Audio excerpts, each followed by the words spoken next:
voyages, and we are playing today live at an unusual time because we managed to organize things right now between our two players. One reaching from Manila. Hello, Fia. Good evening. Hello, Mabuhay. How you doing? Very nice to have you on the channel. Very nice that we managed to fit in a game with you. You will be playing with the Sylvan Elves and giving us a preview of what's to come in the Cravenlands battle. Is that correct? Yep.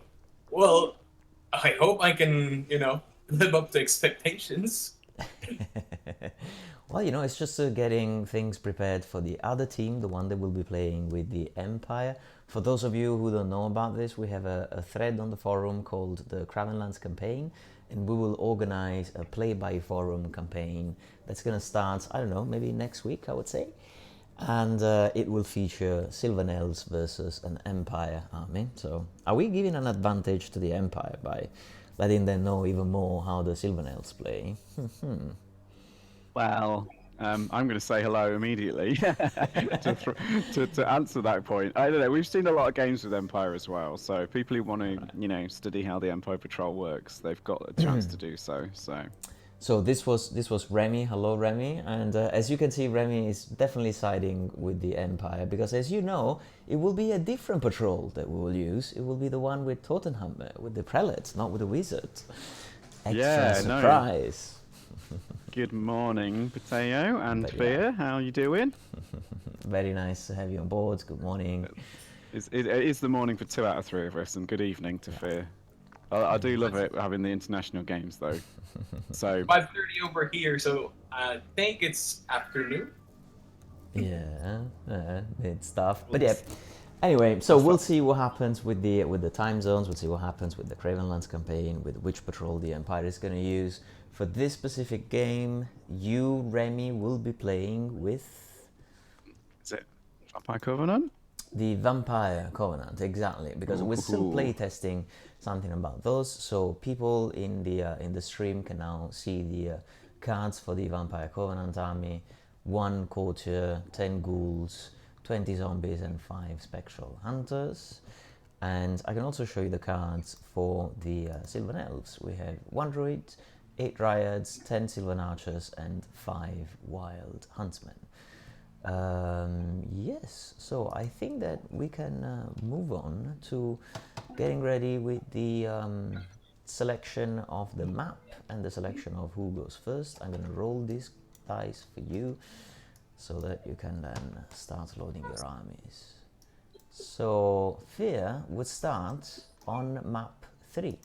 So let me load map 3, lock everything in place, and then delete the dice. And that means that Fear, you can load your Sylvan Elves army using by pressing the button on the tab, exactly.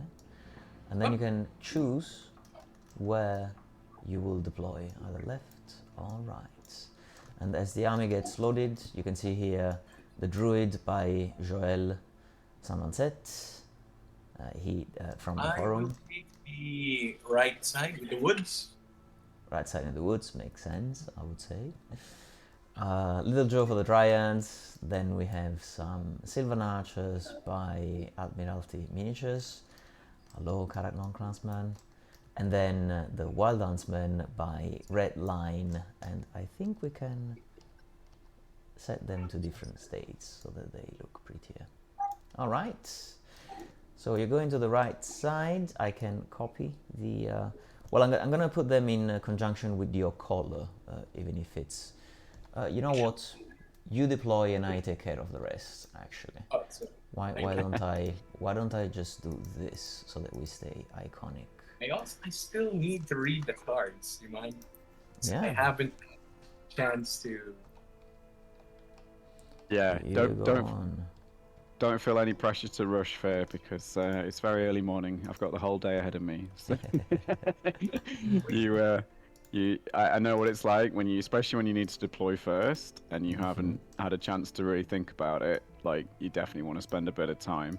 I'm a big believer in the importance of deployment, as you will know. a lot of the game is actually won in deployment and movement. That's how I I, believe it. I totally agree. So yeah, I mean, there's like, yeah, that's where like a huge amount of decision making is made, and I don't know if you've watched. I know on my videos, I think you joked, didn't you, Pateo, that like it was kind of like 50% of the video was about the deployment, and it's like, yeah, there's a reason for that. It's like that's kind of how I see it, and I get. I'm not say frustrates me, but sometimes I really wish that like other videos explained more. Especially when you see a full fantasy battles, right? And especially when the deployment rules are quite complicated in fantasy battles. Like, it depends on how the players choose to do it, of course. I think Essence of War simulates that, like, there maybe a very common way of playing, which is that drop for first turn that I hear about. Yeah. I think I'm gonna take that advice and try to explain more on my deployment side when I make bat reps then. No, not a critique at all. I mean, honestly, very few do. The only one I've seen that really does it, I think is it Furion or, and he doesn't do a lot of videos, but sometimes he's done like a couple of battle. They're not really full bat reps. It's just like a deployment analysis. Yeah. And that's all he does. And then he's like, and then I won the game. Like, from these premises, then victory, just follows automatically. It's just a demonstration of a theorem. It's funny. I was playing a card game on stream yesterday, and I made a joke. It was like 3 or 4 turns into the game, and I said, "Oh, I've won the game now," and like I was kind of joking, right? But actually there was a logic behind it, and it's because the hand of cards I had was so good that like I actually thought I can probably tell you, like, without being super I mean, I was being an arrogant little prick, but at the same time it was like there was some logic behind what I jokingly said. It was like the hand that I had of cards was so strong, and I think that's similar analogies. Like, if you've got a really good hand in a card game, like, you can predict. It's not 100% right, because there's still lots of random things that can go on, but it's like from a certain position on a certain board, I do think you can if you're if you're a good player. I think I'm solid with this deployment. I don't think I have. If I can add something, maybe in terms of deployment, since we're talking about this, you remember that you have to stay 1 inch away from impassable terrain. So that means that if you put the Dryads here, if we're being very, very specific, then that means that you can only do a movement of 10 and clear the obstruction. Otherwise, you will be forced to move. So if you scoot... Thank you for noting that. I did not take the house into account. Yeah, it's just the kind of thing that you have to keep in mind when deploying. Exactly. That's good. Nice. So we have deployment. You can see the archers behind the hindering terrain, which makes a lot of sense. They get some protection from shooting, and they probably won't be marching because they want to shoot. They don't take dangerous terrain, so they're fine. Wild Huntsman in the center. Interesting. That's a very high mobility troop, but it's also kind of a glass cannon, so they need to stay protected. Then the Dryad, which will have their flank protected by the impassable terrain, and the Druid being outside, which is interesting because I guess that the vampire don't have much shooting that can target it, but also, as you can see here, they have the spell Arise, and the spell Arise, they have the spell Haste in the Hour, and the spell Haste in the Hour is one that snipes you. So even if you are inside a unit, the vampire can still hit the character with this missile from a distance. So why even bother putting the druid in the unit? Makes sense. Gets no protection. That's what I learned with my last game against Rob, because he could indeed snipe the unit, the druid, or I was using Undying Dynasties last time, Yeah. and he managed to take a wound off with the spell. And Yeah. if he doesn't have any other spell to cast, since Arise is more of a regeneration spell, he has all those turns to try and snipe out my character. Exactly. Exactly. Yes. All the times, yeah, that he will need to save. Nice. So here you see Rob's army, and we have from RHWorldbuilding over there. Check the webpage to get this army. For $1, you have courtier, zombies, 10 ghouls, and the 5 spectral hunters. How do you want to deploy, Rick? Am I going for it now? Okay. Okie dokie. Well, I did play with this patrol once before, if I remember correctly. And yeah, I went with the plan of doing some nice vampire combat, and I think it ended up hurting me because I didn't really get a lot of fighting with my vampire in the end that I wanted to try and set up because of these fairly slow blocks. So this time I'm going to do something that I never normally do, which is that. So poor little zombie is already gone. I'm already down one guy.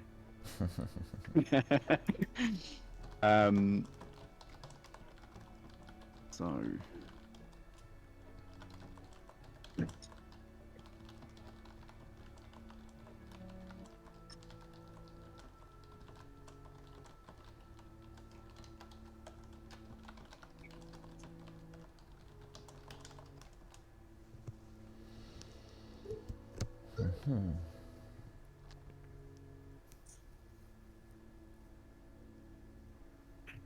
So this patrol is also interesting because the spectral hunters have fly, and I think that this would be the only unit which has fly at the patrol level at the basic level for Essence of War.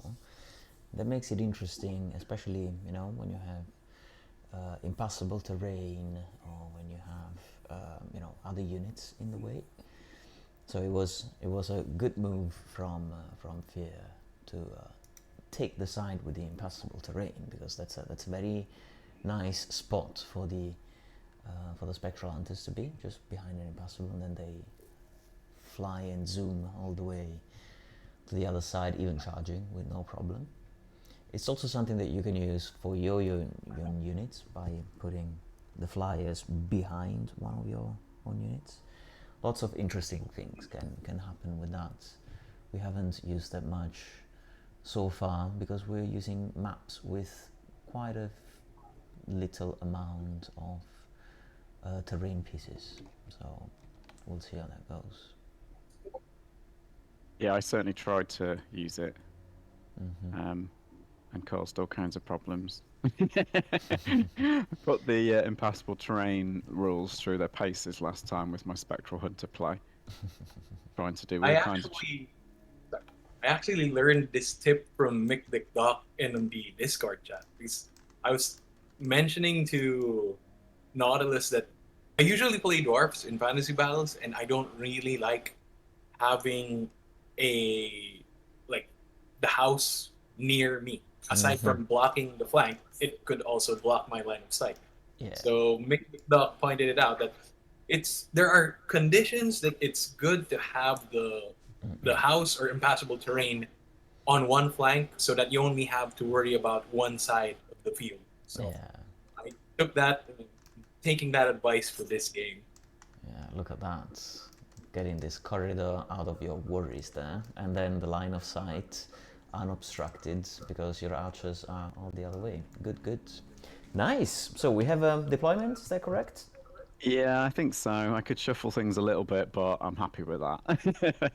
All right, excellent. Then we go to turn 1 for player 1, which is Fear with the Sylvan Elves. We skip the charge phase, we move to the movement phase. Guys, have fun. Thank you very much. Yeah, Thanks good for luck, have hosting. fun. So regular. So I don't take penalties for moving and shooting with my Sylvan archers. They look like they're the same with the archers from Undying Dynasties. You see the Yeah. penalty for cover and for long range, but not for shooting. Yes, correct. I took that into account actually, Fear, because I was thinking, oh, maybe I should move back a little bit. But then once you move forward 5 inches plus 30-inch bow range, there's kind of no way I'm going to get out of range of you. So, yeah, I was considering that. Moving the archers forward 5 inches, and try and see.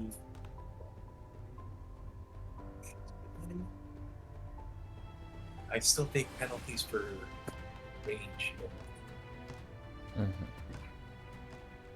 then I will march the dryads. Wait. Can I borrow the range button again? Yeah, if you want to know any ranges from me, like, let me know and I can always draw lines for you. Because I'm really afraid of the Spectral Hunters. My game with Rob, actually, the dice were in his favor. I would have lost that game last.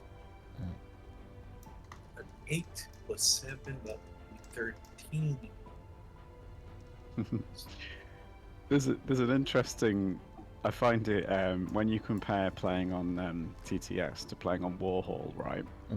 I find it very interesting that TTS, because everyone can see when you draw a line, it actually simulates real life tabletop kind of better, because I've had situations. I remember a game against Rob as well, where I was like, I think he's made a mistake here, but if I draw a line and show him that I'm thinking about it, then he'll spot like that I know that, and then he may realize and his mistake, right? So I'm like, I don't want to draw a line anywhere near that because he might realize, and that'd be the same in real life, right? If you suddenly put down a ruler or start like looking up a line of sight, it looks very suspicious to your opponent. It's like, well, what are they thinking about? Yeah.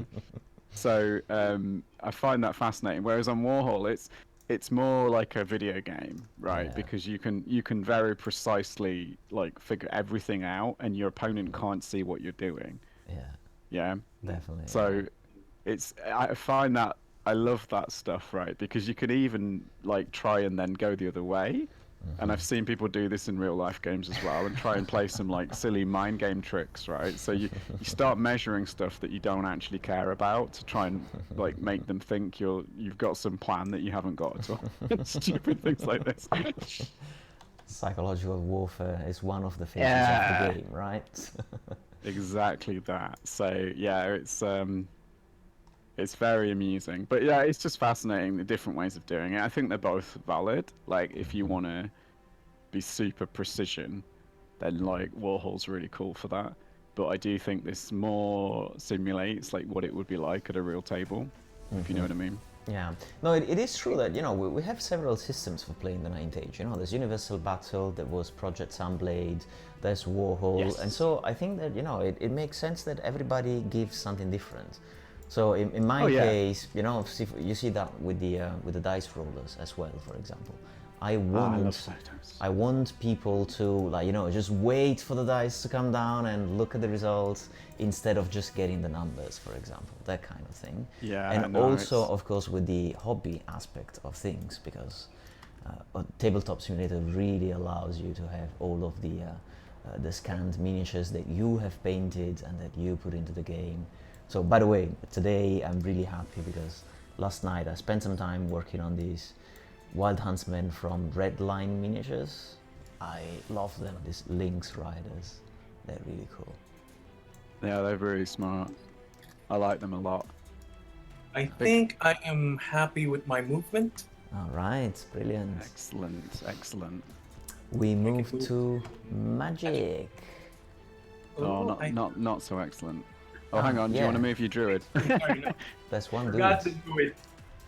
I did not. They mind. I just need to move him. No take backs. It's too late. All right, no problem. It's fine. I think I'm totally joking, dude. He's messing with you. He's messing with you. If we play, Even if I gotta take note. The druid model is so well made that when viewing from top view, he Yeah. actually blends with the grass. That's the That's what Joel that painted it in a very sneaky way. That's true. That's the, true. the most Sylvan, yeah.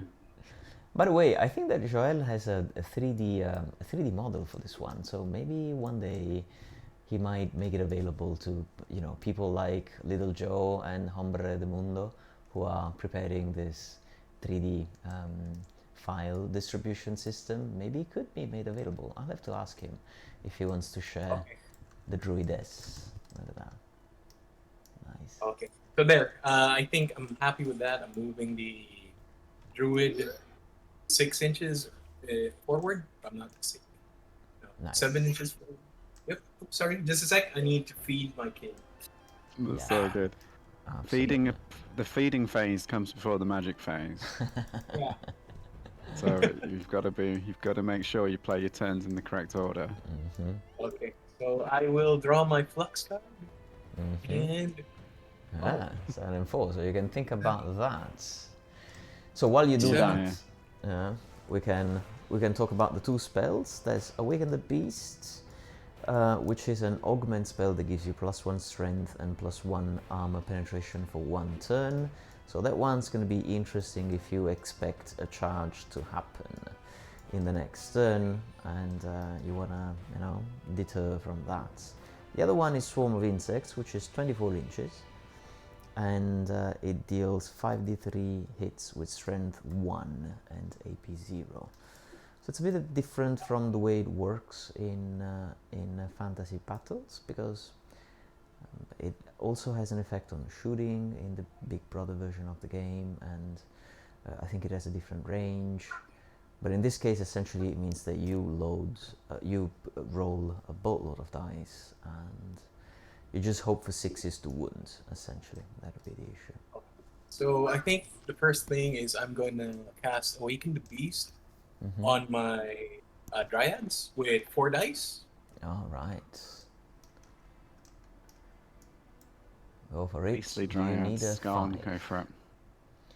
And you make it 16. Are you going to dispel that with your 4 dice? No, I'm going to let that through. Enjoy your beastly time. All right. I have a question. So I can see the corner of the ghouls from my druids, Yeah. and the distance is from there more than 24 inches. But with the auto measure from TTS, it says 22.5.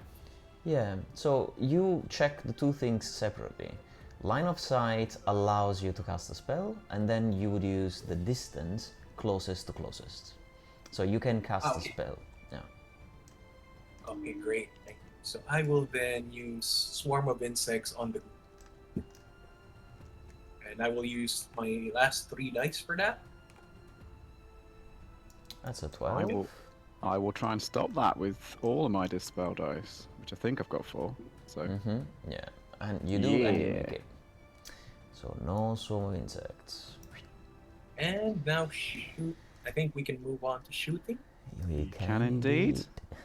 So I will take my shots, 10 shots. I am at the ghouls at 4s because of long range. And 1. So 1, 2, 3. That's a very low roll, isn't it? Very important. Strength 3, resilience. I would say it's 2 even, correct? Because it's 4+, right? Yeah, I think these are really ugly. Oh, sorry, I deleted one. You're getting karma points for the shot. That's the plus karma. So the ghouls are resilience 4. Yeah. So 3. And I only get 1. And this one, no armor, AP 1 anyway. So we have 1 re-dead ghoul. Redetonated. That's it for my turn. Okay. Okay. Okay. Right. There's not going to be any charges. So that's my charge phase dealt with. All right. How do you Easy. change? I never know. Yeah, that's right, isn't it? Movement phase now. Alright, I definitely need a marker on my spectral hunters, right? Because I want to try something out with them. They're the only one that I'm like, I want to do a possible movement, and then I might take it all back. Because I need to see where I can get to. And I'm not certain this will work, but yeah, let's give it a try. So if I do 1, 2, 3, 4, 5, 6, 7, 8, 9. Nah, it's not going to work. 10, 11, 12, 13, 14, 15, 16. Nah, there's no reasonable way it's going to happen. So, start all that again. That didn't happen. Pretend that. Why am I having trouble picking these guys up? There we go. Yeah, it was been nice if I could try and get them like all the way around there and get, there's no way they're gonna get like to this part here and still be facing the correct way. Maybe I could get them there if I'm like facing like down here.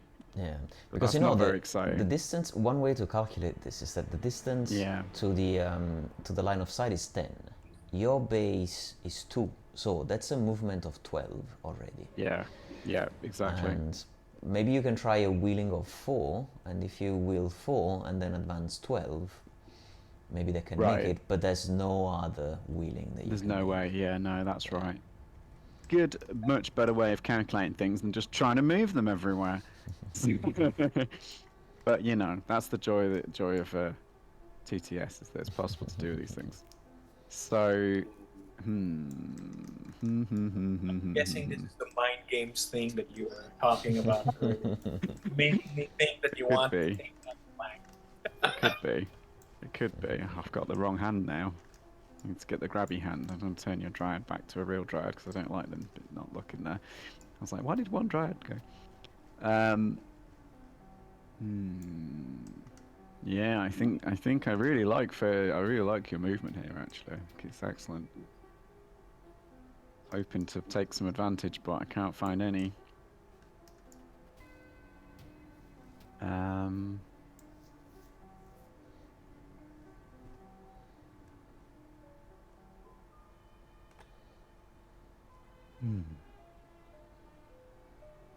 So Dryad's move is 5 as well, is it? Yeah. And Huntsman's move is 9. 9. Elves on foot is 5. Elves on mount is 9. And for you, it's slightly more complicated than that, because the vampire is 6, but cannot use that. She has to go with the zombies and the ghouls, which are 4, and the other guys are 8 spectral hunters.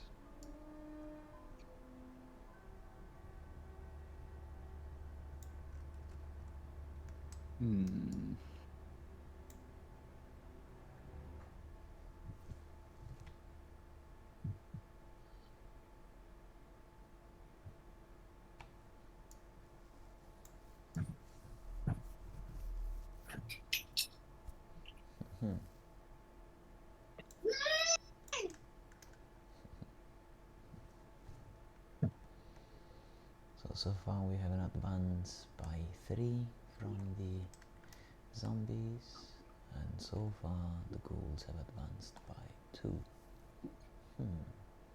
That's leaving a 17 charge for the Wild Huntsman, which means a 8 on the dice.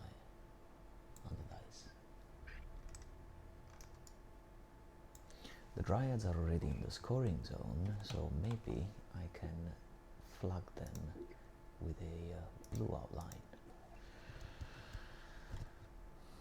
For those of you who are watching the video and reading the energy bars.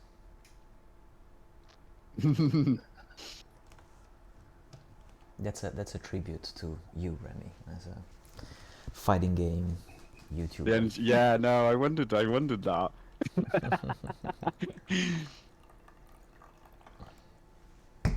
I'm pondering this actually. This is like lots of knock-on effects. I'm like wondering if I do my strange spectral hunting action. I really might do it. Let's find out for sure. Let's go back to why my line of sight thing not working? There we go. There we go. So as you said, if I wheel 4 from 2, 3, 4, 2, 3, 4, 5, 6, 7, 8, 9, 10, 11, 12, so they can just do it. Oh, do I do it? While you're at it, you can also do another wheel movement using the 7 on the keyboard and see how much you need to get back into seeing the center of the battlefield, so that you know your plans for next turn. Yeah, I don't like that though. I think I think that 2, 3, 4, 5, that 6. That doesn't look like it's moving properly on the 7. No, I think it is. Is that an inch? Huh? Okay.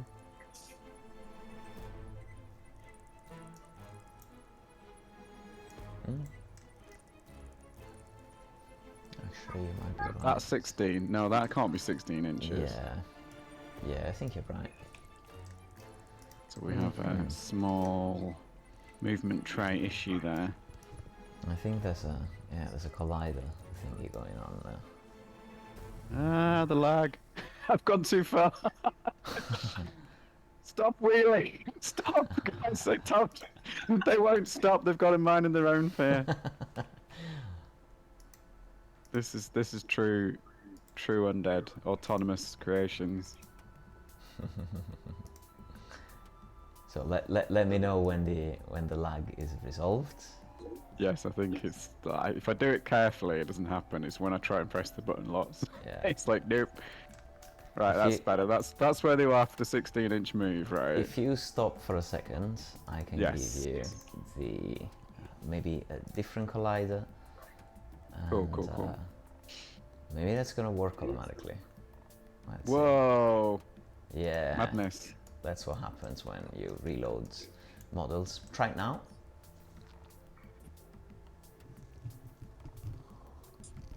Much more like it. Oh yeah. Right? Okay. That means that also the initial wheel that you made there can be a bit more generous. So maybe you need less than 12 to get that. That'd be 13. So yeah, either way, you're gonna take a whole movement, like. Yeah. To get round. I mean, I was thinking of doing a pivot as well. Actually, the back isn't an inch, but it's fine. I don't know. The 9 felt fine. It was only the 7 wheel that felt funny. Incidentally, but I could be wrong. Yeah. Let's make sure. So I did a 4-inch. I can remember all this. This is the power of having that coffee before we started. Are you guys getting any echo on my voice, by the way? Nope. Or is it all okay? Good. Right, so it's only at my end. That's fine. Yeah, and I hear a bit of that from maybe Fia, if you can turn the volume a bit down. Sure. Because I'm wearing headphones, so. I'm mostly worried if it's messing up the stream at all, but yeah, no, I think that 4-inch looks right. Yeah. Yeah. I think it was the same. Do I do that? It leaves them outside of general range. It leaves them definitely taking 2 turns to come back into any action, because they'll have to wheel round. So they'll take this turn, then a wheel round, and then yeah. On the other hand, what else are they going to do?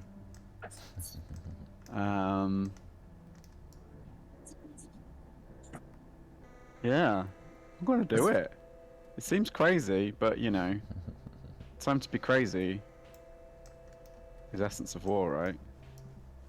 So that's 3, 4, 5, 6, 7, 8, 9, 10, 11, 12, 13, 14, 15, 16. Just. So yeah, I'm gonna do it just because I think it's more interesting as well to do something really crazy and see if it works out for me. There we go. So Unfortunately, let's move not the greatest facing, but I like the position. I just wish they could, you know, sort their facing out a little bit, guys. But with only 18 movements, 16 Yeah, movement. It's 16 not much movement. you can do. Only 16. See, this is why I'm used to those Goblin Wolf Raiders. You see that? No, I need that 18 inches. All right, out to magic, and To we magic. have big one, 6 and 4. 6 and a 4. Wow. So how much does it take to cast these? It needs an 8. Rise That's is pretty very expensive because it targets Yeah. all units, which means that at the beginning it's not necessarily worth it, but later on in the game it's awesome. So that's the difference with the Undying Dynasty's version of the spell. And Hasten the Hour is on a 7.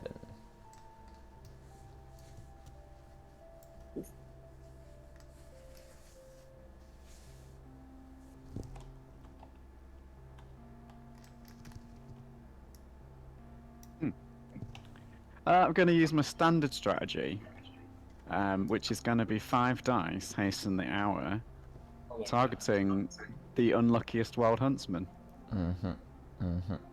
So let's see if I get lucky. Not very lucky. It's not terrible. Well, I mean, against 4 dice, there's nothing that can be done, correct? No, I can. Oh yeah, There you sorry. go. My bad. Oops. Oops. Did I jinx it? That was lucky. So that's it for my magic phase, nothing. Okay. We also have no shooting because it's Vampire Covenant, and that means that we jump to charge phase of turn 2. Wow. Moving quickly, guys. Moving quickly. So, just check things out. This is why I spent so long on my movement phase, right? Because that's all I've got to do. Also, by the way, that whole wheel round thing for the Spectral Hunters is an issue because they can't march as well. Yeah. I mean, you will get the chance of moving the zombies before you move them, so they can still work. But maybe Fear wants to interfere with that. Yeah, I guess my vampire. Actually, that's the thought. I should have thought of that. I could have put my vampire onto the corner, and then he would. Yeah, if I'd moved them back a millimeter. No, it's fine. That's the kind of thing that you learn by moving them once. Then you will remember that. You know. Yeah.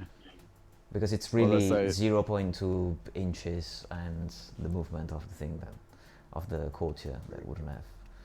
Been a problem at all for you. Well, there's 2 aspects of that I'm not used to. One is having the character in a unit, which I don't normally do. So I wasn't considering it, but I was actually considering there's no way I'd keep them in range. So I was assuming I wouldn't get to march.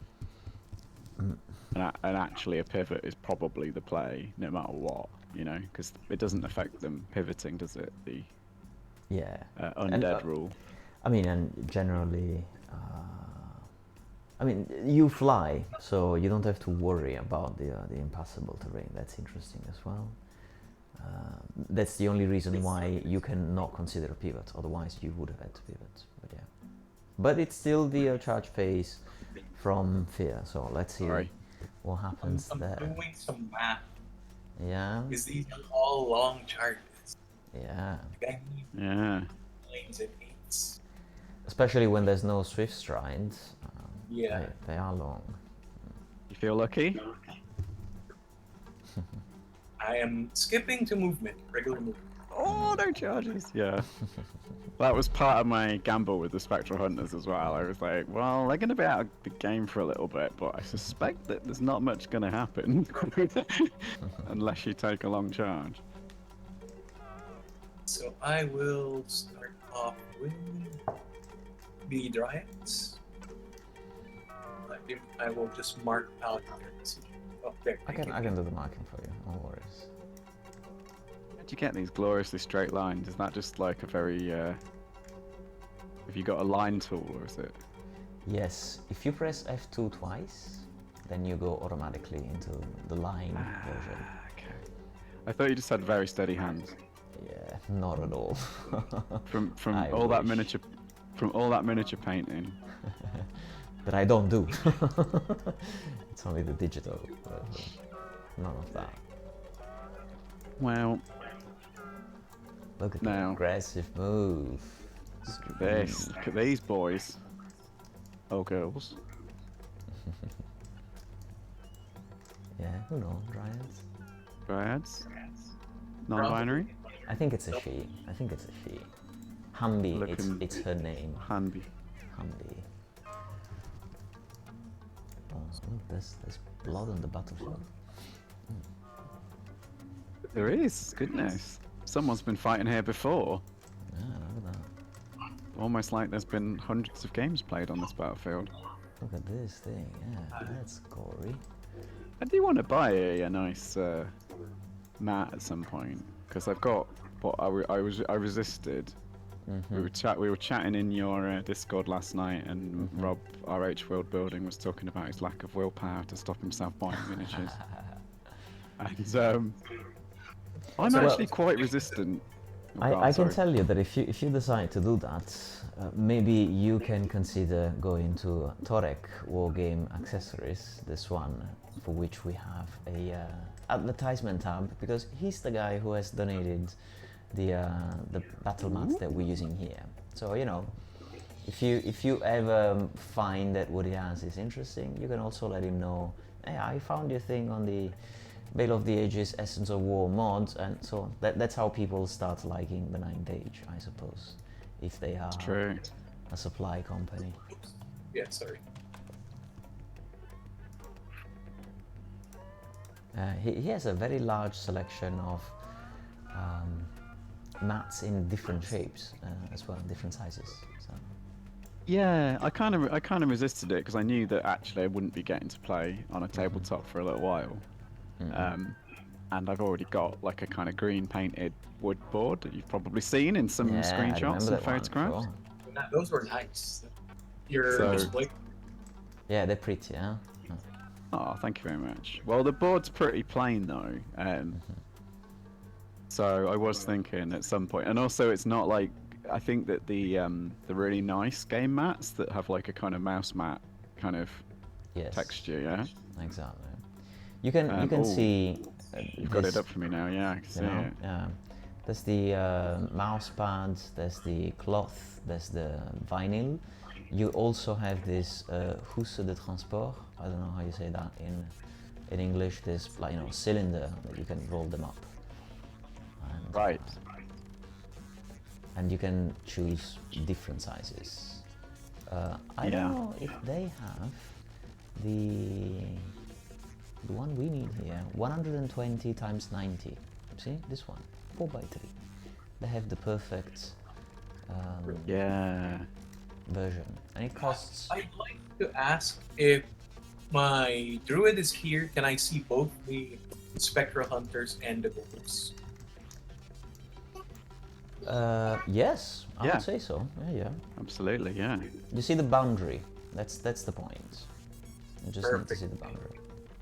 You also see the zombies, by the way. Also, you forgot to shoot with the druid last turn. The druid also has a Sylvan longbow, by the way. I only remembered now. Oh, I did not notice that. Yeah, I only remembered now. It's fine. So. Too late.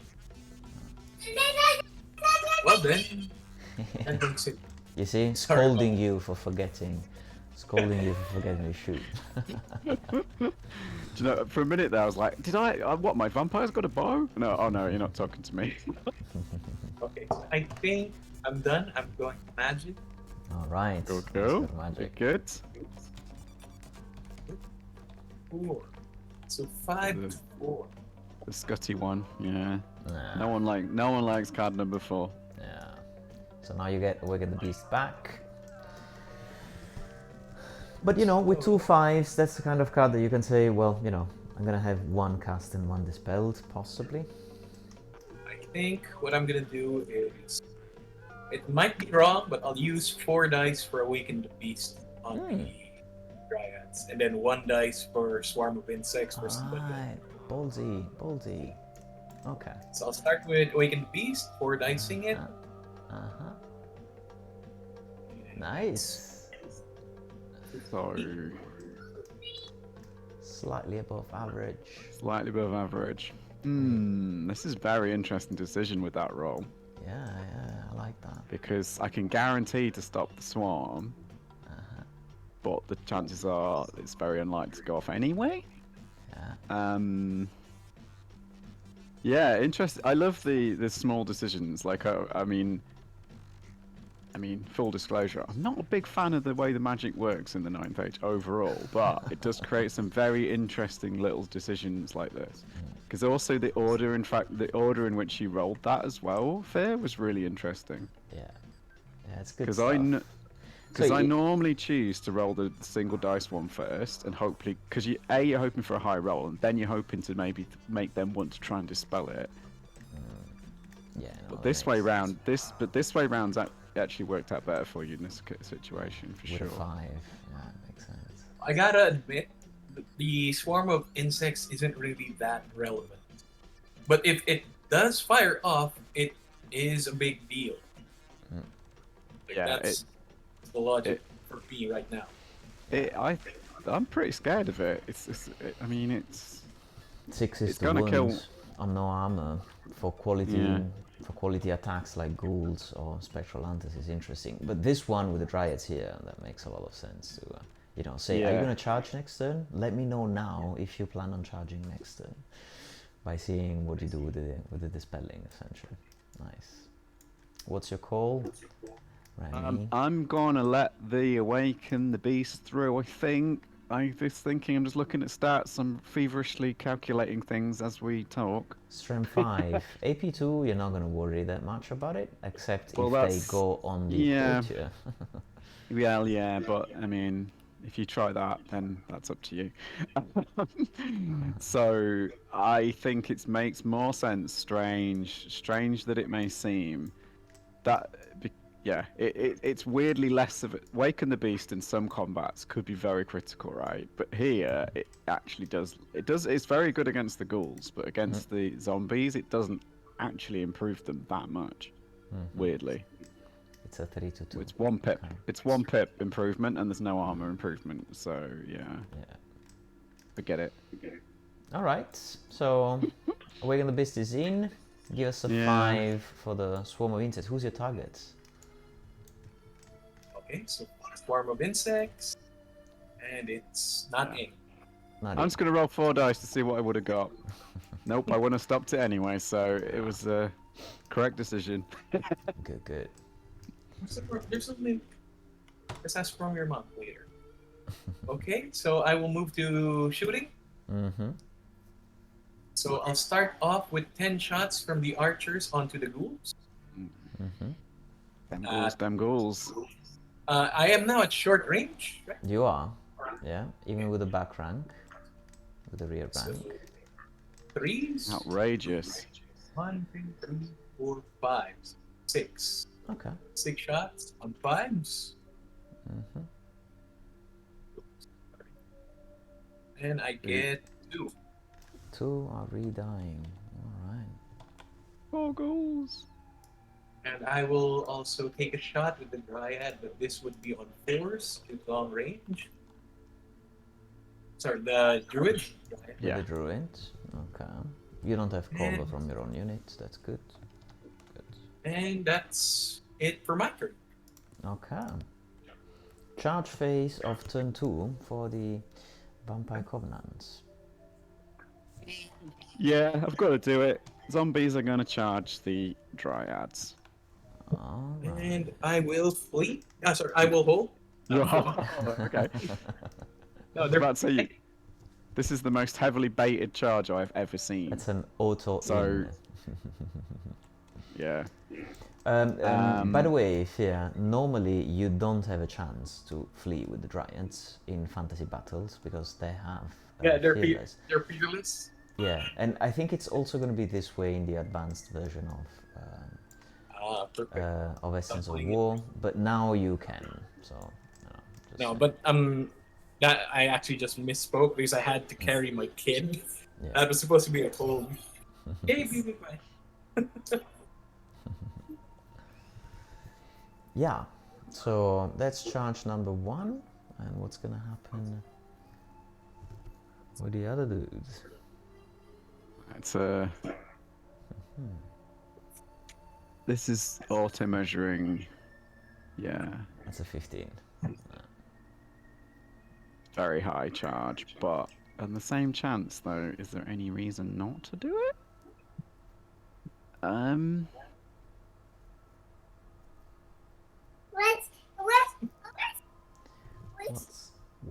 What's the reason not to do it? What's Yeah, what? kiddo wanna know? No, I'm not going to declare any other charges. My Spectral Hunters wish they could declare a charge. So just that charge there. Alright, you don't need to roll, you can just Nope. position them in place. Yep. And No, baby. No. You have a bit of leeway in how you want to offset things.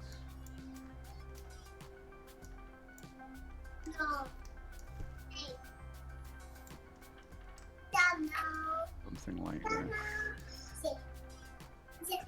Uh-oh, uh-oh.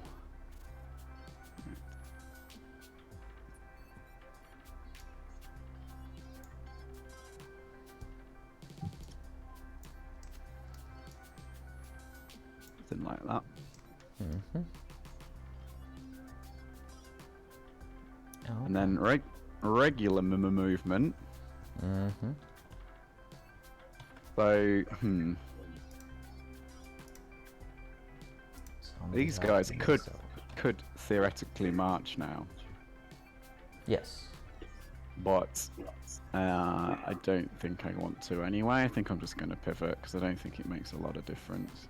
Mm-hmm. Because they're going to end up somewhere behind the house, Mm-hmm. which, whilst it would be funny just to do a flying charge over the house at some point, doesn't really help me from a positional standpoint at all, because they're already like so often on a crazy angle, and it just might mean that I can't make the charge that I want to make potentially. So it could go wrong.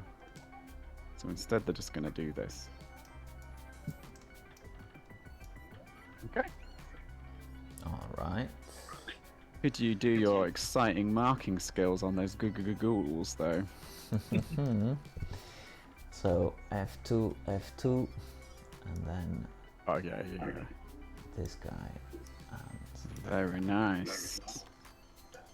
Because these need to think about what they're going to do. So, 1, 2, 3, 4, 5, 6, 7, 8. Now, does that block off? yeah, I would say so. I want to stop. Obviously, want to stop anyone trying a cheeky flank charge in. Since you have offset the zombies here this way, Yeah. then it means that there's no way you could fit 5 of those in there. But Also- also, possibility of some sliding happening. You don't. Yeah, it's the post-combat pivot that can change things, but it's your turn. So you can always say Right. you go first. That's the solution there. That's right. Yeah, yeah, yeah. The only problem would be if you manage to kill 2 of those guys. That's fine. That's not gonna happen. And that's the advance of, you know, having no shooting and being in contact with your spellcaster, that you can't target them, because otherwise in that case that might have been a very juicy 3 Yeah. huntsman charge in there. That would have been very nice. But still, my spell can only kill 1 per turn, so you know. Okay. So we go to the magic phase. If I'm not mistaken. Mm-hmm. So, oops, you also randomized the ghouls.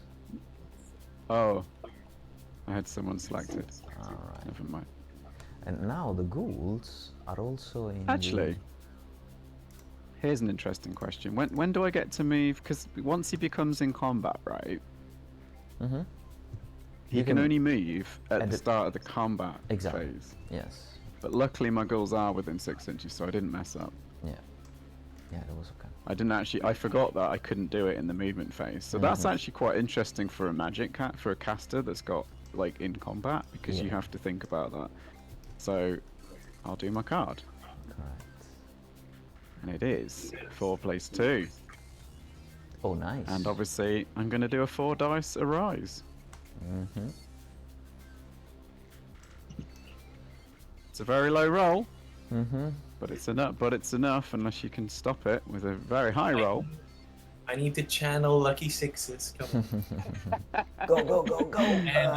No. He cannot be channeled. Not happening. He's not there. He's busy. He's watching Yeah. Netflix. PTG is not here with us.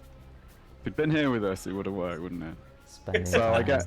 basically get 2 ghouls back, right? Yep. What? That wasn't right. Don't know how I did that. Ghoul. There we go. So not the greatest spell ever, but you know, I'll take it. It was all right. Quite pleased with it.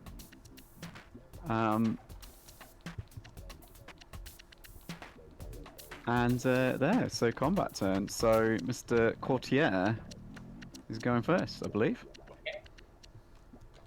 I have Yeah, you've got a defensive skill of 4, res 4. He has got offensive skill 6 and strength 5. So 4 attacks hitting on 3s. Bam. Choppy. Wounding on 3s And then as well. wounding on 3s. Choppy. No, not so choppy. 2 Aegis 2 5-ups. saves. Yeah. And I saved 1. Disappointing from Why Mr. not? Vampire. Could have done more. That was the very important roll. But there's a very few dice, so it's all going to be very random. I will allocate all of my attacks onto the zombies. It's 2, 4, 6, 8, 9, 10, 11. Yeah. 3s and 2s. Ouch. 1, That's 8. 4, Sweet. 7, 8. 8 on 2s. And 6. Oof, got a roll. That's the effect of the spell. It's 6 instead of 4. That's a big one. Oh, it turned out to be quite good. But as we said, I couldn't stop it anyway. So another 9 zombies. I presume they're hitting on floors. They are. Mm-hmm. Yeah. All right. 4 hits. Hits. Wounding on the 5s. 5s. 1. 1 more. So 1 5-up. Mhm. Yeah. Ooh. Okay. Oh, okay. That's very lucky on the Aegis now. Darn it. Ooh. Darn it. This has all gone wrong. So is that Needed- 6 to 1? But it's 6 to 2 because of the charge, and 6 to 3 because of the extra rank. So zombies lose by 3, and the combined unit loses 3 more. Hang on. 1, 2, 3. I got 4. Mm-hmm. And he got 7. He got 7. Yeah, yeah. Sorry, it's the extra rank I wasn't considering. Oh, maybe a charge? No, it's right. It's correct. Alright, good. That was a very bad roll for me. I needed like 2 more wounds out of that, basically. I was just lucky with the saves.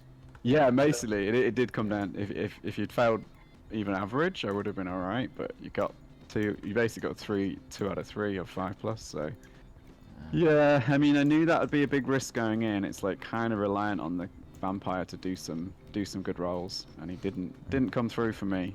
He's a failure of a vampire. And the so far. and the 2 extra wounds from Awaken the Beast on a 2 instead of on a 3. That's like, Yeah, they you know, did hurt. Yeah, that was the magic. The magic phase was very good. All right, so that's the end of combat, and we are halfway through. Charge phase, turn 2, Sylvan Elves, turn 3, Sylvan Elves. So charges, I am going to declare a Combat charge. reforms. Whoa, Oh, yeah. Yes, exactly. Sorry. So you go first, as we discussed. Let's put that back because that could matter. Yeah. You want to do any slidey action, Fia? I need to be in contact with the same number of models Mm-hmm. into the base. Yeah, exactly.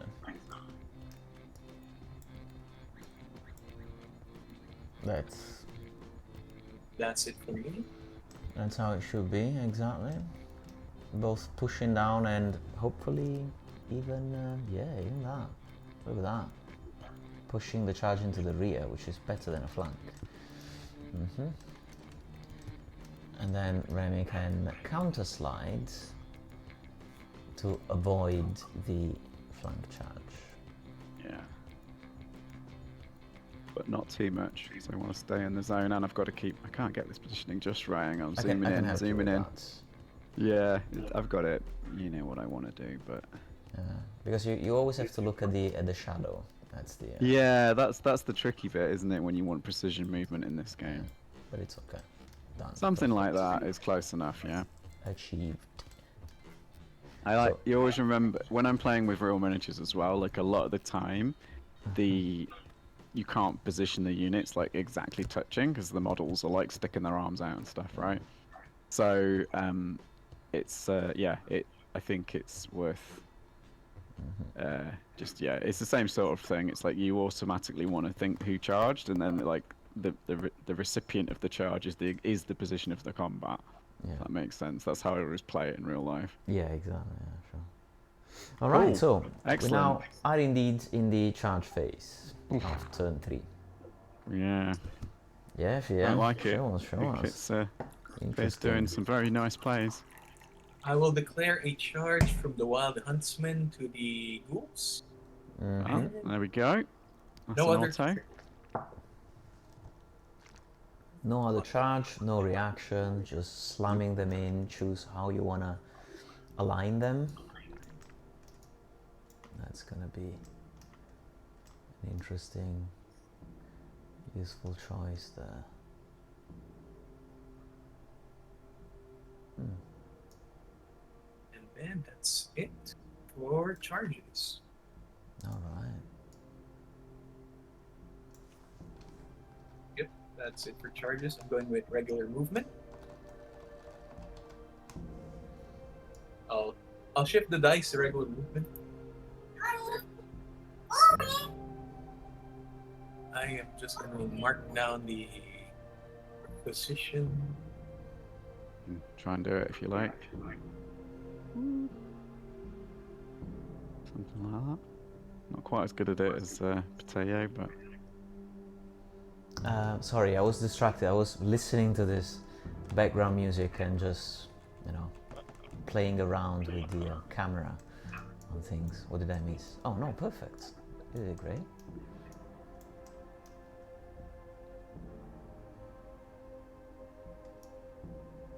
Oh, nice. Look at that.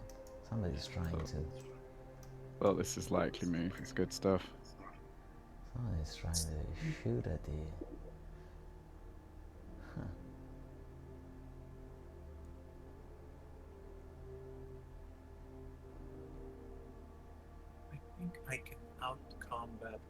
heroes with no buffs. So Goodness, yeah. I think that's it for my movements. Mm-hmm. Just a second. Let me see. We still have the camouflage. So you can. This guy. I am in danger. I saw the meme in my head then as you said it. That was brilliant. So thankfully, I did not. I gotta move this. I can still march and cast spells, right? Correct. You can go a long way. It's funny how casting spells is like really easy in Ninth Age. You can run around and cast spells. You can flee and rally and cast spells. You can fight in a combat and still cast spells. But like shooting a bow, no way, mate. That's way too difficult. Okay, so that's it for movement. That's my thing. So I will go to magic. Yeah, that druid is so well camouflaged. Like I'm like, is that a bit of grass or is it a druid? I don't know. Oh my god, this is. By the way, all guys, time. you can always select the entire battlefield, and then everything becomes everything gets a yellow sign. So that helps you seeing what's happening. The screenshots now is Remy brilliant. gets my point when I keep forgetting the druid because he's hard to see from top view. Like Yeah. Completely, completely. And if you remember to do the box selection of everything for the yellow outline, you remember to move the druid. So that's the okay. sure. So I only have 3 dice. I think the most crucial here is Awaken the Beast on the Dryad. So that's it for me. 3 dice. I'll try and stop it if I can, obviously. Yeah, here we go. Nope. So going on to shooting. Oops, what? Looks happened? like Mistake. I click. You know what? I'd accidentally brought up a chat window, and I clicked to close the chat window, and accidentally brought some demon reinforcements, that's which I feel like I need. the cultist in you. Oh, it's the trying cultist. to summon the Yeah. the demons there. I felt like I needed some help. This is not going well. Okay, so while we're deleting that, I think 10 shots on 4s onto the Spectral Hunters. Mm-hmm. And 1, 2, 3, 4. Trent 3, there's those 3 4s, if I'm not mistaken. It's 4s. Yeah. 1, 2, 3, 4. And just 1. So I only got 1 Aegis save though, because they go through my regular armor, don't they? Nope. I thought that was going to be a 6 there. Nah, they trick you every time. They're always like, the die you see the first is never the one you end up on. Oh, you see you putting the meme on the stream. I'm so right. So when I'm streaming, obviously I'm always sat without like at a sofa, and it's all very nice and comfortable and things.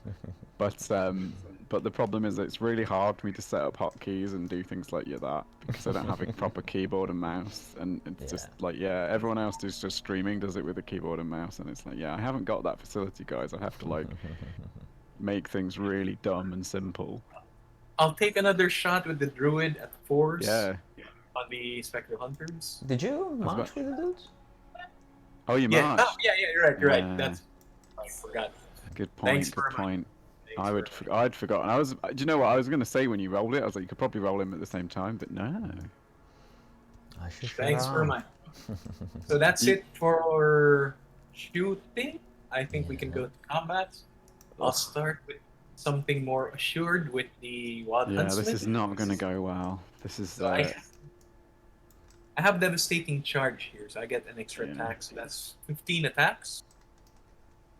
Offense 5 versus offense. Defense 3. So 3's to hit. And 15 shots. 9, 6.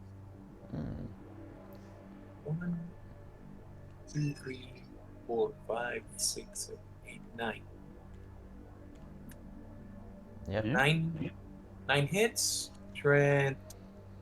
What is my strength? You're now strength 5. Strength 4, strength 5 versus Rest resilience 4. 3 up. 4. So 3s again. So 7. Yeah. Is that a Seven. wipeout? You can still No, I do think you got something. 2 more. You have AP 3, which you don't need now, but you still No. have 4 attacks back. Oh, there's 2 left. Yeah, the ones that you just resurrected. Yeah, the 2 resurrected one. Yeah, With this was the Arise. problem actually. So when I looked at this matchup, I'm like, there's only one unit I've got that can actually take a charge from those guys, Yeah. and I don't really have any opportunity to whittle them down, and I don't really have any opportunity to outcharge them, especially if plays really clever with them and keeps them behind, which he did. So yeah, excellent play with the Wild Huntsman, basically. So yeah, 4 hits on 4s then. Are you going down? Are you going down swinging? 3. 3 hits, leading 4s again to wound? Mm-hmm. Damage? Yeah, Only 1. Do you have AP? Nope. No AP. So I have armor 3. Yeah, Yeah. 4 up. Up. In every save! They won't know. Here, Yeah, no but reason. the that with the dryads is something that's still. These are gone. So, right, here's an interesting rule, right? So you resolve this whole combat, right? Now. Is that right? Yeah. Including your what you want to do. So Correct.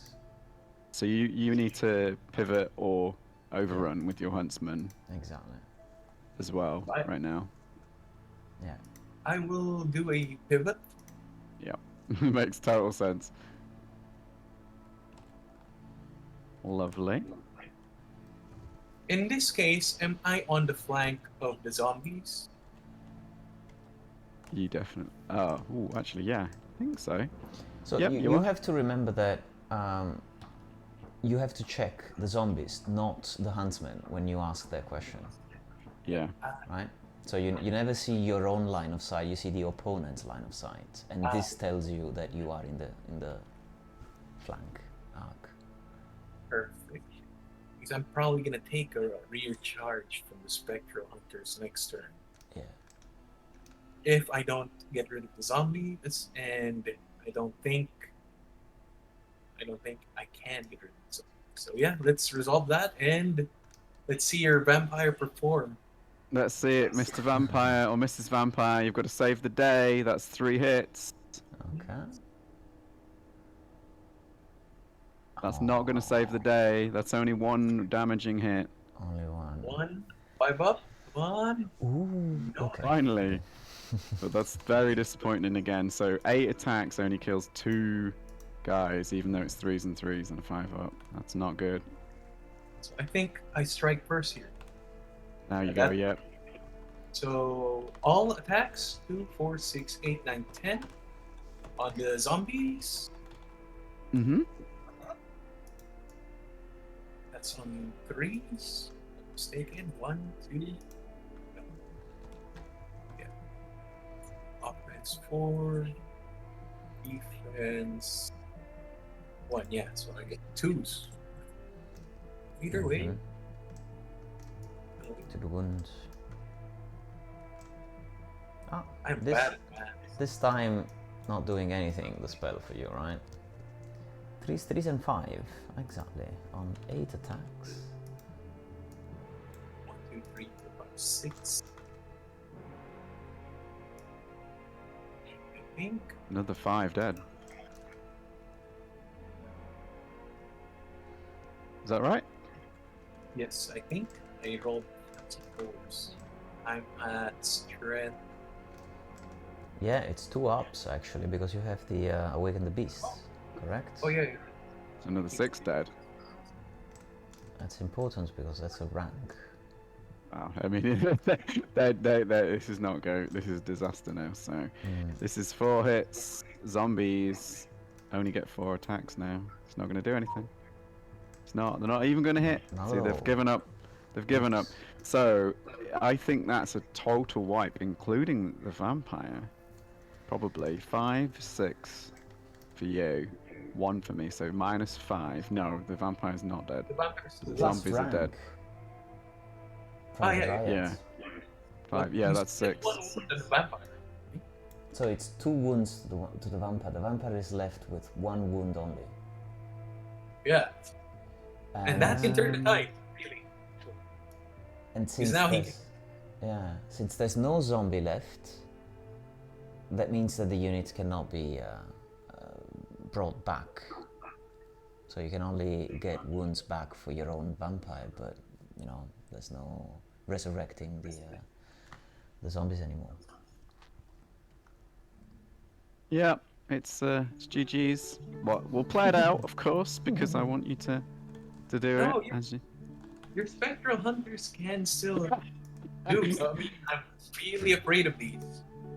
You shouldn't be, because they attack last against everything. Is the problem. Yeah, but you still have your vampire, and it could still do something. And just the +2 of the rear charge plus the charge. Yeah, I know. Just the We're gonna style. do it. We're gonna do it. Of course, we're gonna try. So, is it my charge phase? Yes. Excellent. Well done. So, I think I'm gonna go. I could do a cheeky charge there.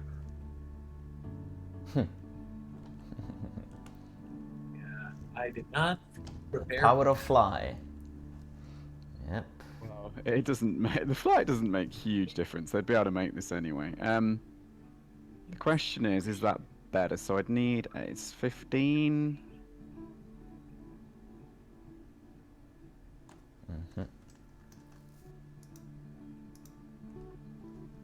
I need 7. Am I right?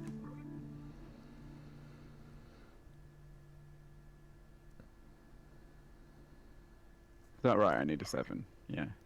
Yeah. Can't do maths. More coffee for Remy. More coffee More for Remy. coffee. No, I can. I find the hardest calculation, weirdly, even though it's simple, is the charge roll calculations. I think it's because it's one I'm unfamiliar with. Like all the other stat rolls and things, I'm like super familiar with, but like just the weirdness of having to calculate a distance and then minus the movement is like, what's going on?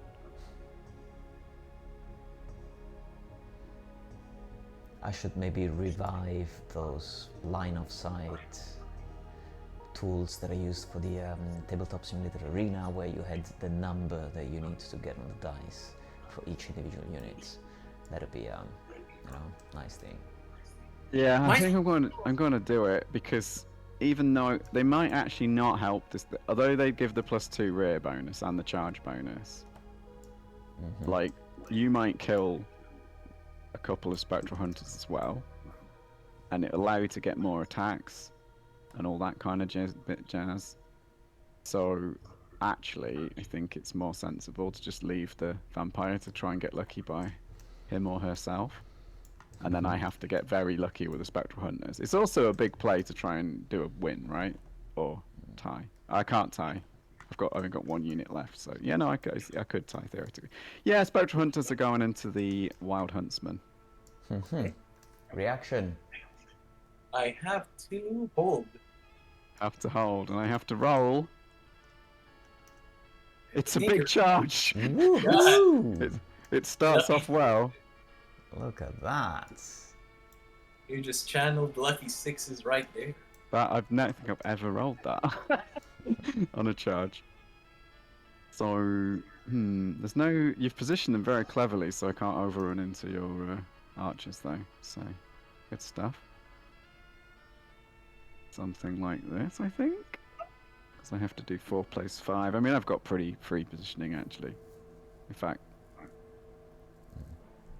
I didn't even account for this. I thought you were going to take the secure route and kill the druids, the dryads. It was the original plan, but everything's gone wrong. So, if I'm to change on the fly, this is actually what I thought about this game, like from the outset, I was like, well, I've kind of got a thing I'd like to do, but it really depends on what roles happen where. Anyway, they're supposed to be. I can't get them right. I think you cannot do that because this dude is dead. The one to the Yeah, right. no, I'm trying to offset them. Yeah, but you have 4, so you can't. Yeah, yeah. No, I want the 4. I'm trying to get. I can't get the angle. I can help you with that. Yeah, I want the 4. I want them. Yeah, I want them as much to the left as possible. Basically, there we go. That's it. Beautiful, beautiful, beautiful. So combat. Well, there's you know, it is magic- true that the charge magic is phase. done and there's no movement, but still something useful. It can revive your 5th guy. Oh. 7 plays 4. Or it can kill the Or I culture. could kill myself. Yeah, I'm going to do it anyway. 5 dice arise. 5. All right. All right. It's not a triple, Terrible roll again. but I'm gonna have to slightly use below average. Ooh, done. Done. Yeah. Done. Get it. Ouch. Ouch. And that's it, because I can't use my other spell anyway. Combat. Which one do you want to do first? I can do the vampire first. Vampire first. Okay. Gonna roll some 3s. Gonna roll some 3s. A little bit better. 3 damage this time. If you could have done this a long time ago, or like on the first... Whoa, whoa, whoa, whoa. It's only 3. Yeah. I wish you had to make that many armor saves.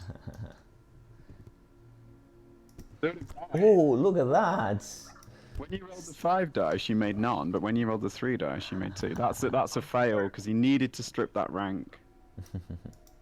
So That's just 12. to say, Remy, if you look at the Yeah.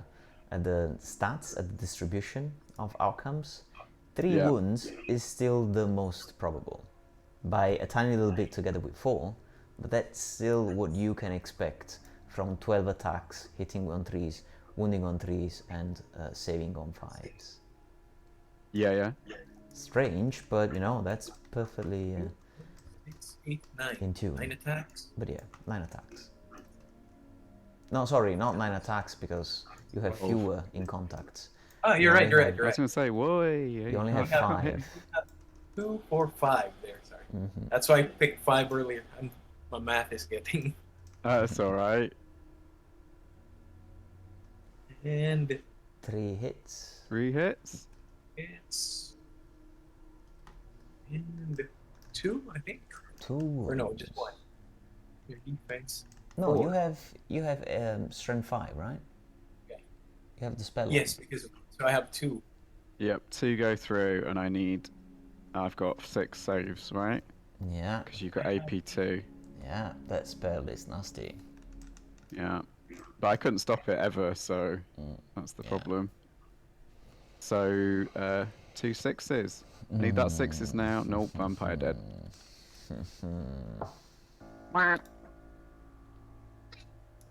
So you can do a pivot, since you might as well. Oops. Why is Oops, it? hang on. Ah, right, yeah, yeah. So you've got to select the tray, not a guy, Ah, crap. Sorry. to do the pivot right. How do I undo? Oh, there it is. Yeah, just get it roughly back, because that looks cool.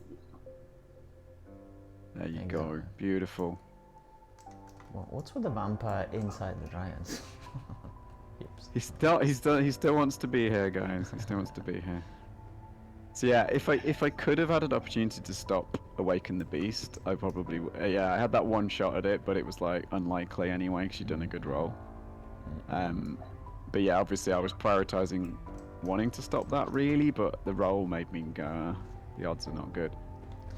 So let's see what happens now with the panic tests. We can still also all manners of crazy things. It could happen. So Wild Huntsmen need to fluff badly here against the Spectral Hunters for this to go. I only have 10 attacks now because I got You the do, yeah. They're not that great if they get charged. I mean, they're still pretty good though. They look pretty good. Especially if you roll like that, only 1 miss, that's 9. Ouch.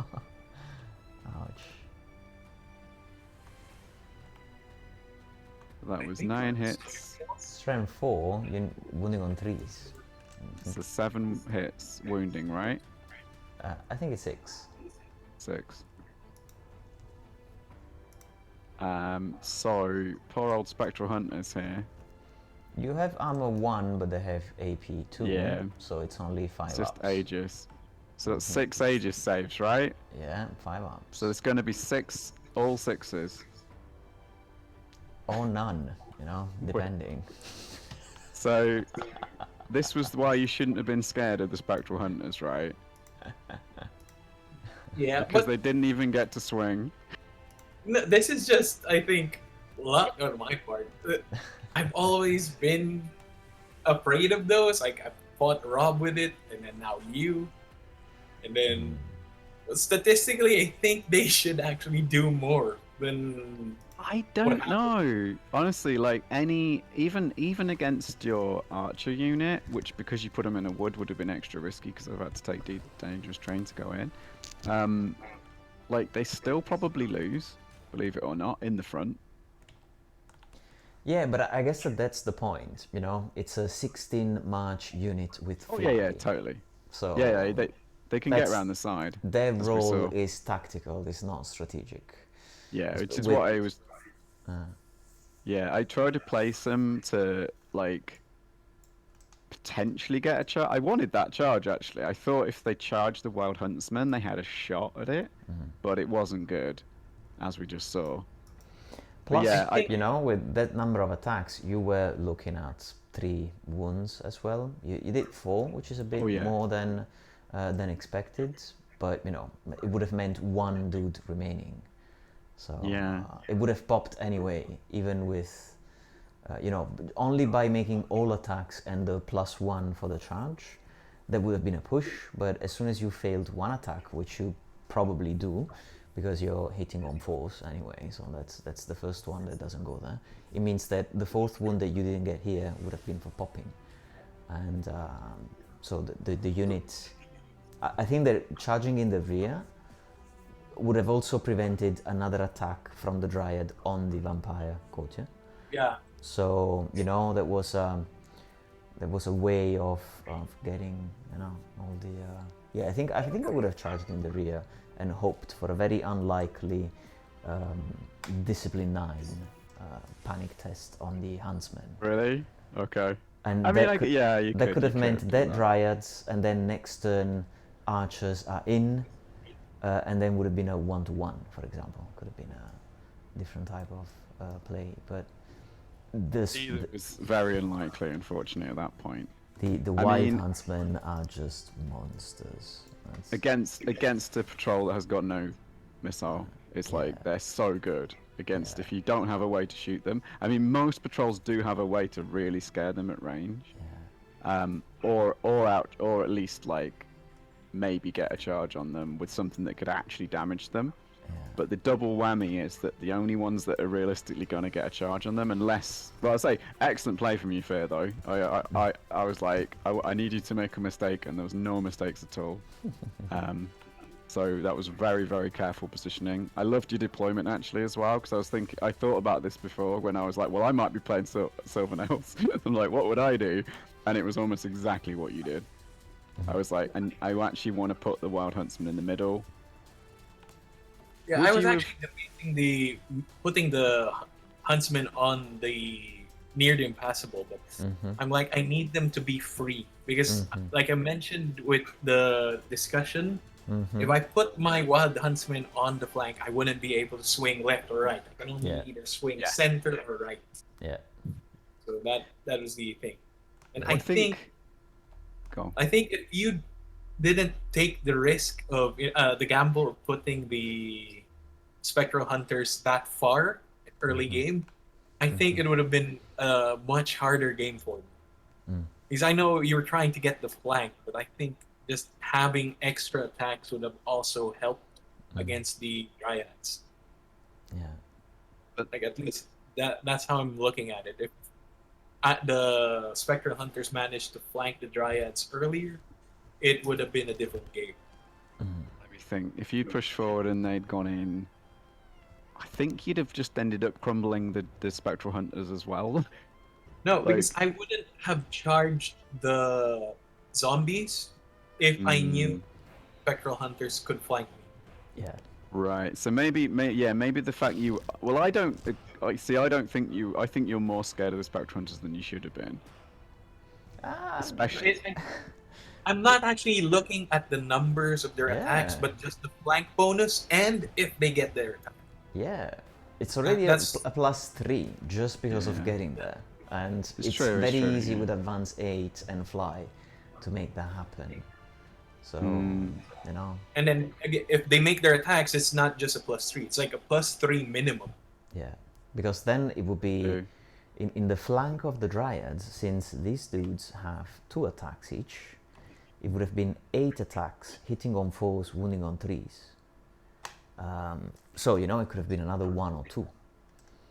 Yeah, And, good stuff. So yeah, no, I agree actually. Yeah. No, I the think rank of the Dryads could have popped, and having 1 fewer rank would have meant all sorts of stability potential for the zombies and all crumbling and this and that. So, Yeah. Yeah. But I did make godly saves. I gotta, Well, that's the weird thing. That's why I said I know I need to get good dice on the first combat with the vampire, because those dice were going to cascade into every other turn. So it's like, even though I was like, well, now the vampire could get lucky, but I still didn't get lucky on any of them because it was just 1 a turn, wasn't it? But I needed like a 2 or a 3 kill from the vampire to at some point. But it arguably needed to be early for me to win that combat, because it Because I mean, the vampire is very good, but the rolls, it's just, you know, there's only so much you can expect. I think that probably... Oh, no, yeah. It wasn't outrageously unlucky or anything. It was average, that was the thing. So what do you think, in closing, how scared should Tottenham be about this Sylvan Elves patrol for the play-by-fire game? Are we allowed to talk about what Tottenham is going to get? Are we? I mean, come on, there's only very few people watching the stream right now, so I'm gonna say... That's true. I'm gonna say, let's spoil the hell out of what's gonna happen next. I mean, it is a Sunday morning. It's not prime time viewing. To be fair, you had a lot more watching last night. It was a good game last night. Oh yeah, So- I had the stream on my phone while we were watching the movie. I just couldn't reply because my wife was asking questions about the movie. About the movie, so we didn't want you did like, you know, need a family night as well. But then in this case, Fear, you can press. You see this new red bag at the end of the battlefield? I think you can press on this Sunna's Faith, and I think we can just load the entire patrol for Tottenham there. If that works. Seems like it is working. So this one's for Rob. Rob, when you wake up, you're gonna see that we're spoiling the fruit of your work. Rob has been drawing the entire patrol at breakneck speeds to have it ready in time for the game. I don't know if you guys can see everything right now, if it's already loaded. We have the markers, the tokens for all of the blessings, with the rules on the marker. So if you hover on the marker, you're also going to see the rule of what that specific blessing does. These are taken from the icons there. We have 15 flagellants, we have 20 halberdiers, we have 10 militia with bow and paired weapon. These are so, what you see is what you get. Great job by Rob there. We have the Tottenhammer, the scary Tottenhammer himself, and the booklet with all the rules. So you can put them over there, and you can see Tottenhammer and the spells, and then the 3 units. So that's what you're gonna have to deal with in terms of the Cravenlands campaign battle. I can't wait for the PTG style bad report for that. I think Good. that this time we're even gonna have the the forum member who wrote the story reading the story himself. So we're gonna have a very different accent enacting the story of Tottenham because Grouchy Badger does not come from the same place that Mythic Dog comes from. So we're gonna have two very different voices for the prelates and the wizard. Yeah. Excellent.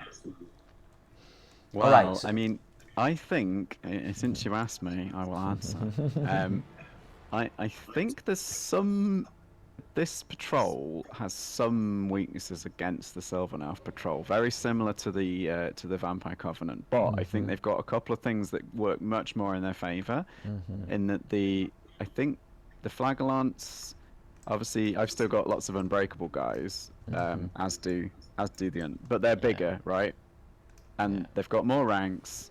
And you can place a defensive spell on them, like Ulor's spell. I think is a really important one in this matchup, because you can create even the halberdiers with the big ranks. They are still a lot better than any of the undead units. Like get mulched by a charge by the Wild Huntsman, right? They just get devastated by it. Whereas two of these units can take that charge much better. Both the Flagellants and the Halberdiers, if Ulor's blessing is on them, will be able to take that charge much better than anything in the Vampire Covenant patrol, I would say.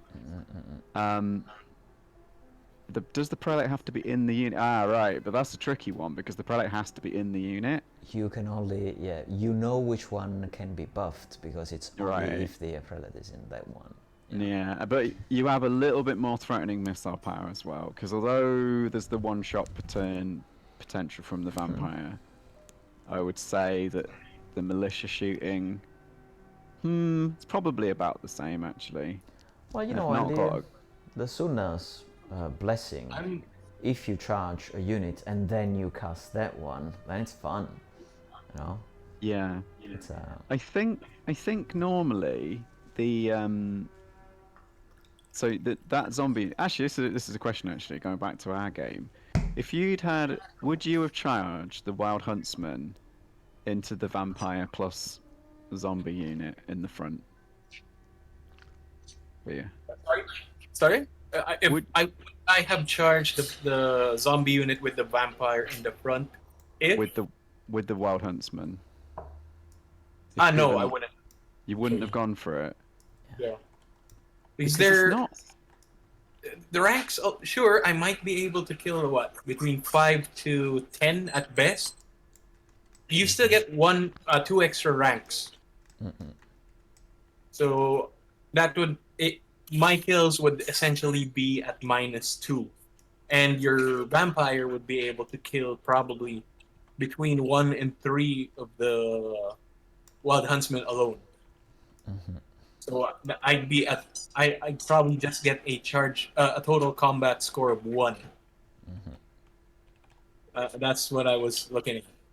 Well, yeah, but if you charge, you've got 15 attacks, and it's gonna be 3s and 2s. I mean, yeah, I think you devastate the unit so much, though. Like, you're probably gonna kill like 10 zombies, right?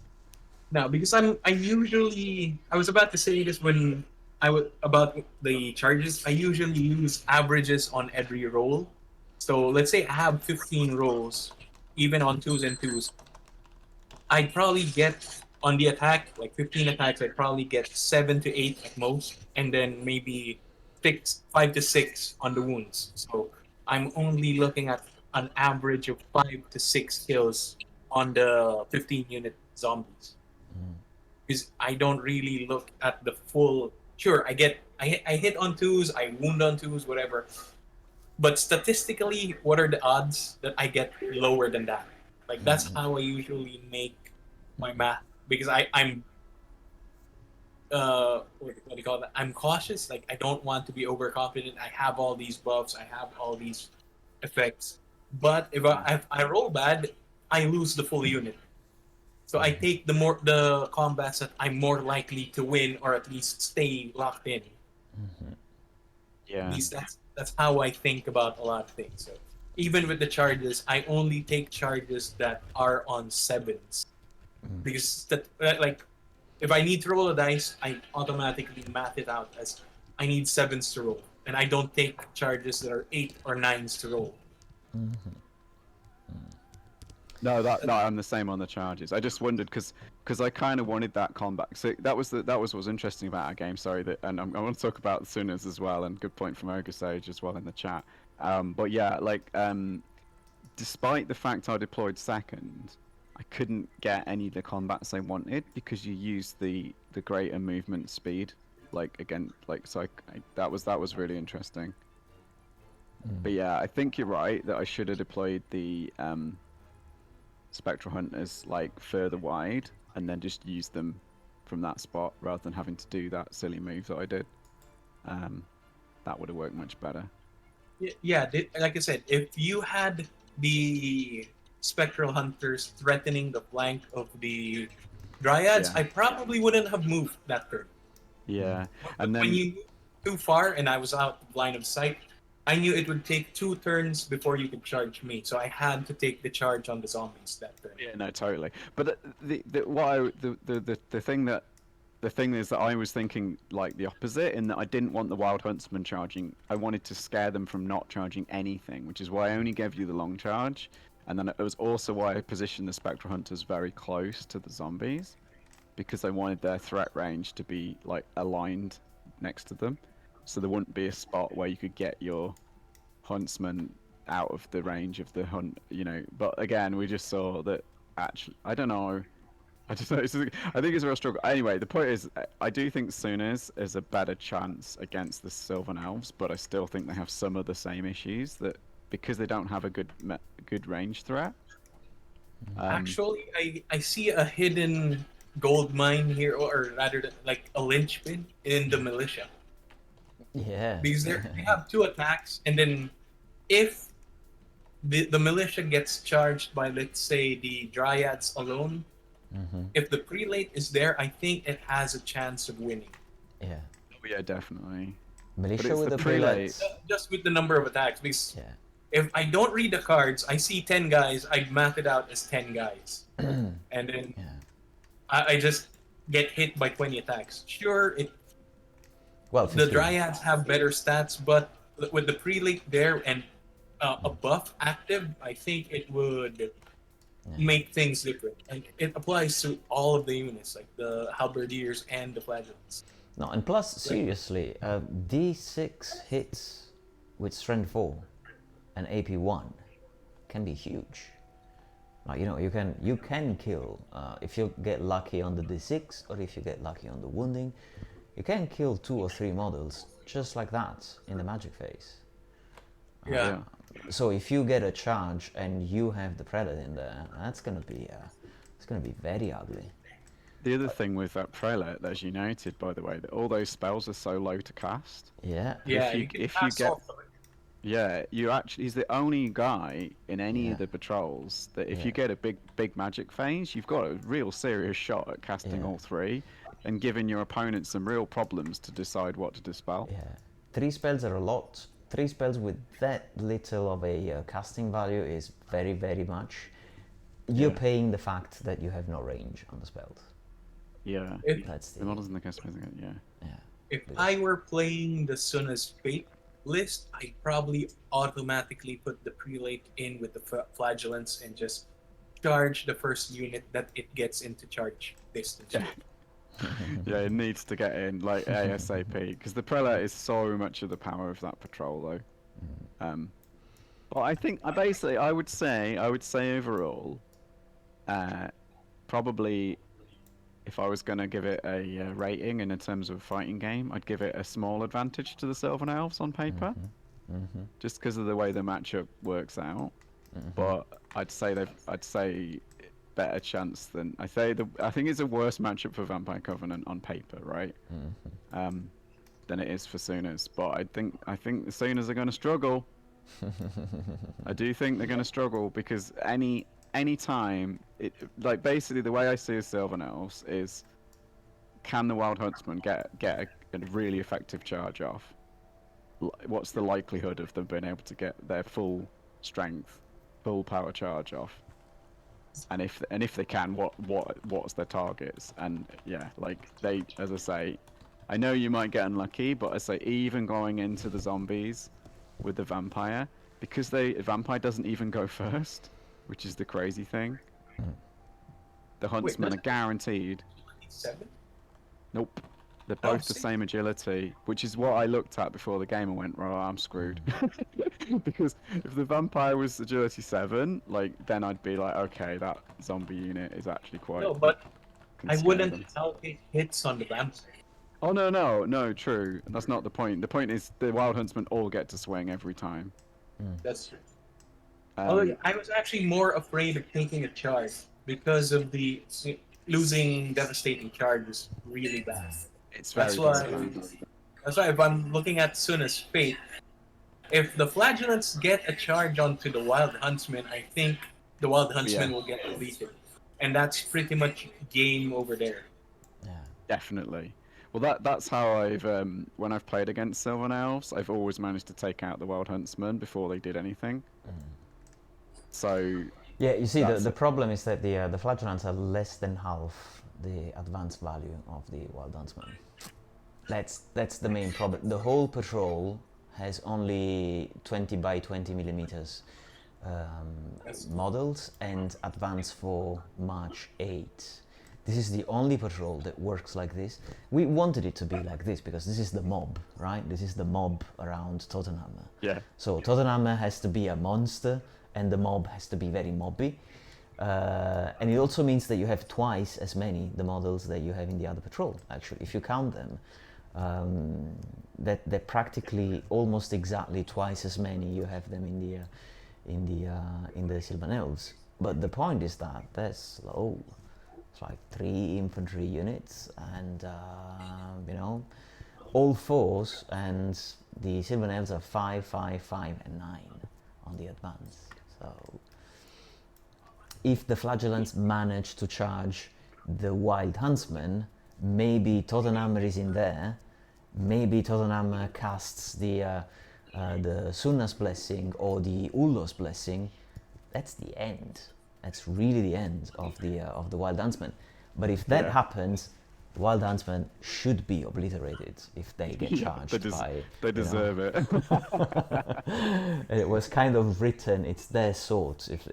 We don't want the game to be too rock, paper, scissors, but we also want skill to be a factor. And if that happens, then, you know, that's the... Yeah, so we'll see. I think it's going to be it's going to be a very fun game to have. So Iva, I don't know if you're watching this. In case, hi, we're looking forward to have you at the helm of the Sunna's patrol. And is it going to be Laut who's going to be playing with the Sylvan Elves, I suppose? So it's going to be fun too. I think so, yeah, Iva K. I mean, I'm going to have to try and play with the... Obviously, you know I'm an Empire guy as well, so I would definitely like to help them out. Yeah. But Ivar K, am I getting the wrong name? Was he the general of the Empire before as well? Vion was the general of the Empire, but sorry, Vion. Ivar was on the team. Yes. Ivar was given a couple of solutions and suggestions, and I was agreeing with everything he was saying. That's right. Right, Ivar's my man. In Ivar we trust then. All right. So we'll find some good support for the Sylvan Elves then in that case, so that we don't have too many people on the Empire team. All right, guys, this is gonna be a lot of fun. I'm gonna go prepare a few more things. End of the spoiler. We spoiled a lot at the end of this thing, way more than I had intended to, but this can be useful. I will let people know in the thread so that, you know, they can see what's gonna happen in the end. All right, thanks for the game, guys. Yes. No, thank you again, and very well played, Fair, by the way. Thanks for the game, man. Had fun. Thanks again, Francesco. Yay. Thanks for hosting. Yeah. My pleasure, man. Have a good night, a good afternoon to you, Remy, and thanks to everybody in the chat for sticking and watching the game. Bye-bye. Bye.